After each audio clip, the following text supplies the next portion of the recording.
In this video, we are just going to see an overview of number arithmetic in Python programming language. Basically, numbers are differentiated into two different types in Python. One is integers, another one is float. Integers are whole numbers such as 1, 2, 3, 3000, minus 4000, etc. And float numbers are nothing but decimal numbers which are having decimal places along with the numbers. And in this video we are just going to demonstrate and play around with numbers, and we are just going to perform some basic calculations such as addition, subtraction and more arithmetic operations using numbers in Python programming language.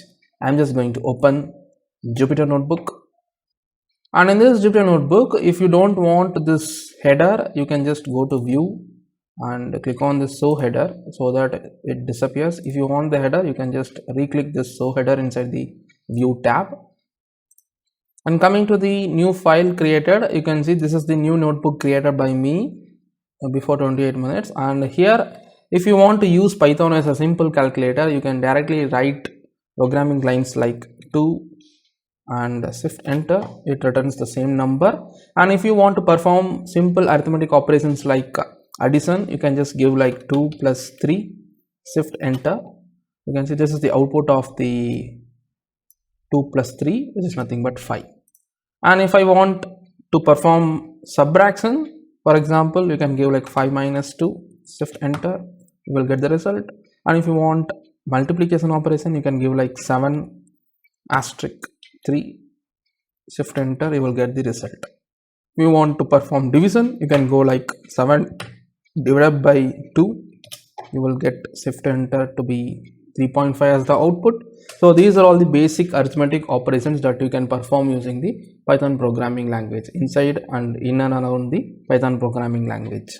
And there is another thing that you can perform, that is you can use this type function in Python programming language to identify what kind of number that you are working around.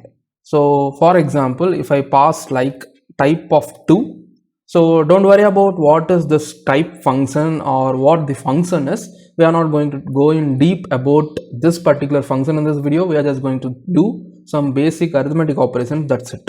Now when I give like type of 2, shift enter, you can see it returns int, which means it is an integer value. It says that it is an integer value, or the data that you have passed to the type function is of the data type int, that is, it is an integer. And if I write like type of 2.0 instead of 2, it returns float, saying that this is a float decimal point number. So this is how you can find the type of data that you are working around using the type function in your Python programming language. And there is another operator called modulo operator, which results in the remainder of the division operation. For example, if I divide the number 5 by 2, shift enter, I will get the result to be 2.5. So this is nothing but quotient value of the division operation. For an alternative case, if I give this to be 5 modulo 2, this expression provides me the remainder from the division process. This operator front slash provides me quotient of the division operation, and this particular modulo operator provides me the remainder of the division operation. So when I divide 5 by 2, I will get 1 as the remainder. So when I give shift enter, you can see it returns 1. And in most cases, most probably if you are a beginner and if you have learned C programming or C++, we often use this particular modulo operator for finding whether the number is even or odd. So when you perform the modulo division of a given number with the value 2, if it returns the number 1, it is an odd number. And when you perform the modulo division for the number using the number 2, if it returns the value 0, that number is stated to be a even number. So this is an easy way to find whether the number is even or odd. So this is how the modulo operator works. So we learned the basics of number arithmetic. Similar to number arithmetic, you can also process expressions like 2 plus 10 into 2 plus 5. For example, if I want to solve this particular equation, I can just write the equation and I can give shift enter.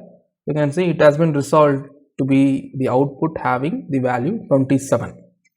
So for changing the priority of execution of arithmetic operations, you can use the parenthesis.